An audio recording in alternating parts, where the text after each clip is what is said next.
Today, we are going to show you this municipality called Aurora!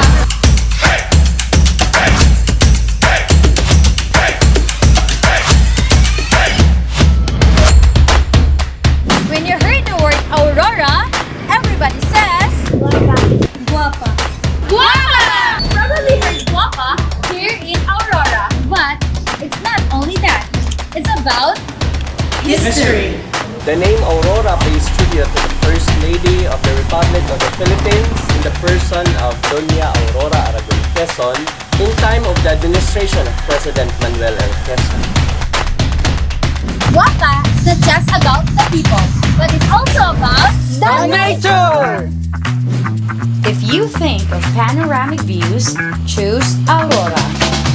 We are now in Bagong Monte, where you can see the overlooking view of the mountain. From the wide sky and overlooking mountains, it's the best place for hiking, camping, and having picnic with your friends. If you are into this is the best place for you. If the mountains isn't your style, here's a cold spring for you to try. Welcome to Aurora Mountain Resort is known for its thrilling slides and refreshing waters. It's the best cold spring in town. You can have fun with your friends, family, and loved ones. The water is so clear and cold. Everybody says no. Wanna ride? Take a short break and feel the air while driving under these coconut trees.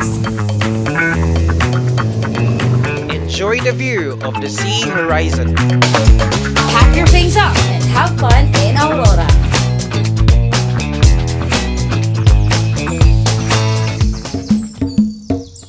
The thing you can Google are the people.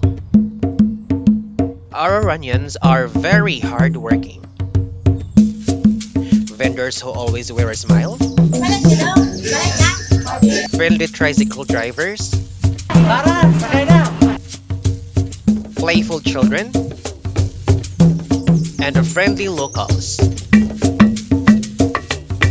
Every Friday, we have this thing called Tabuan, where all the local goods end up here. Name it, and they have it here. One of the fun things to do here is to bargain. Pwede, Jess, lang natin. Iwan lang na daw. Yo! Tara, kaon.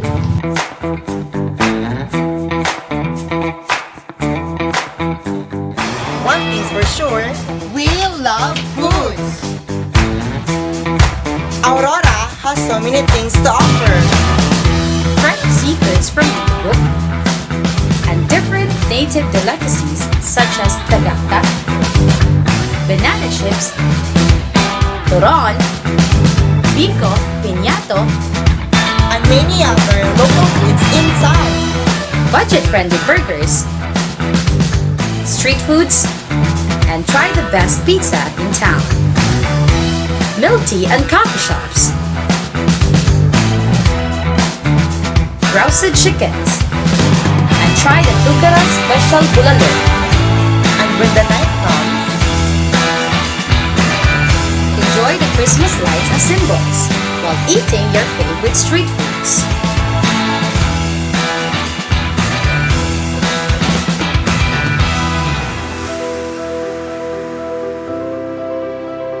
You might know our history, seen our nature, tasted our food, and welcomed by our people. But after all, it's about love.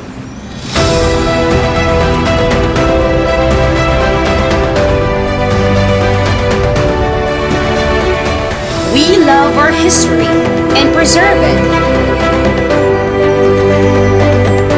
We love our nature and takes care of it.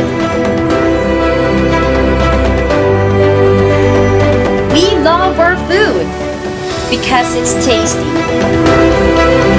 And we love our people and appreciate its beauty. Because Aurora is a truly God's country.